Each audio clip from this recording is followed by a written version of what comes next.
زندگی میں کچھ واقعات ایسے پیش آتے ہیں جس کی حقیقت کسی کی سمجھ میں نہیں آتی کہ ایسا کیوں ہوا، کیسے ہوا۔ شہباز کے والد کے انتقال کو 10 برس سے زیادہ کا عرصہ ہو چکا تھا۔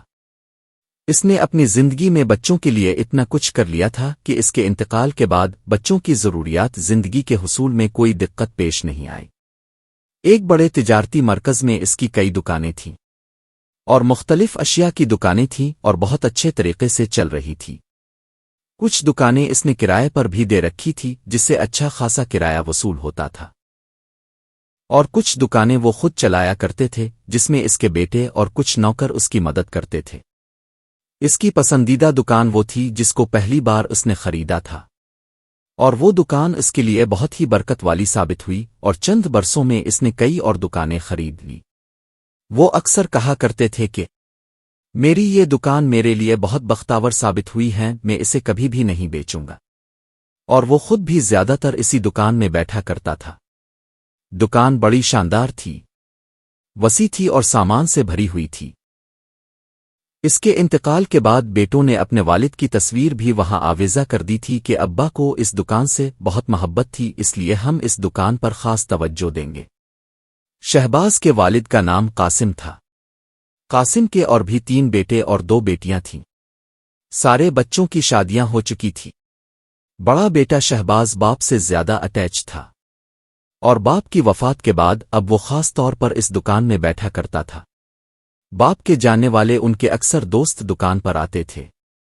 قاسم کا ایک پرانا ملازم یاسر سب سے پہلے آتا اور دکان کی صفائی کرتا۔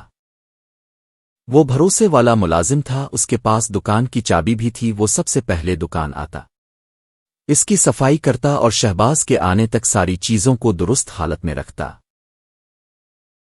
ایک دن وہ کچھ زیادہ ہی سویرے آیا جبکہ باقی ساری دکانیں بند تھیں، اور آج اس نے گھر جلدی واپس جانا تھا، تو سوچا کہ دکان کی صفائی ستھرائی کر کے جیسے ہی شہباز آئے گا تو وہ گھر چلا جائے گا۔ اس نے جیسے ہی دکان کا شٹر اور دروازہ کھولا، اس کی نظر سامنے رکھے ہوئے کرسی پر پڑی جس پر قاسم، جس کے انتقال کو 10 برس کا عرصہ ہو چکا تھا، بیٹھا ہوا پایا۔ وہ گھبرا کر واپس تیزی کے ساتھ پلٹا تو جلد بازی میں سامنے ایک سٹینڈ سے ٹکرایا اور وہیں پر گر کر بے ہوش ہو گیا۔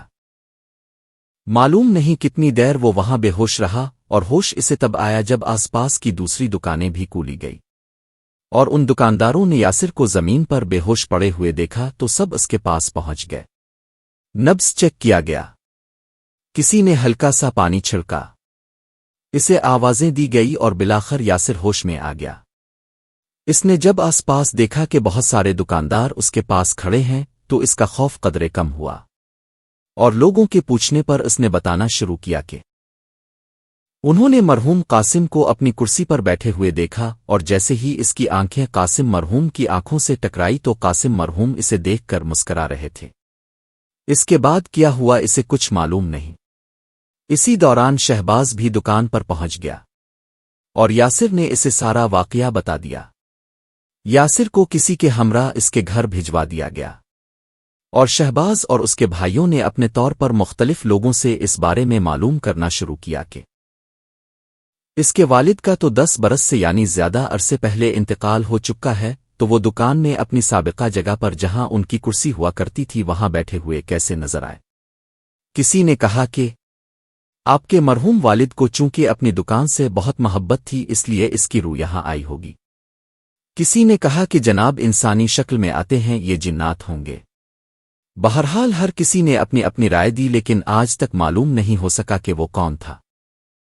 لیکن اس واقعے کے بعد ان کے ملازم یاسر نے صبح سویرے آنے سے توبہ کر لی، اور اب وہ دکان اس وقت آتا جب مارکیٹ میں ریل پیل شروع ہو جاتی۔ زندگی میں کبھی کبھار اس طرح کے انہونی واقعات ہوتے ہیں جس کی سمجھ کسی کو نہیں آتی۔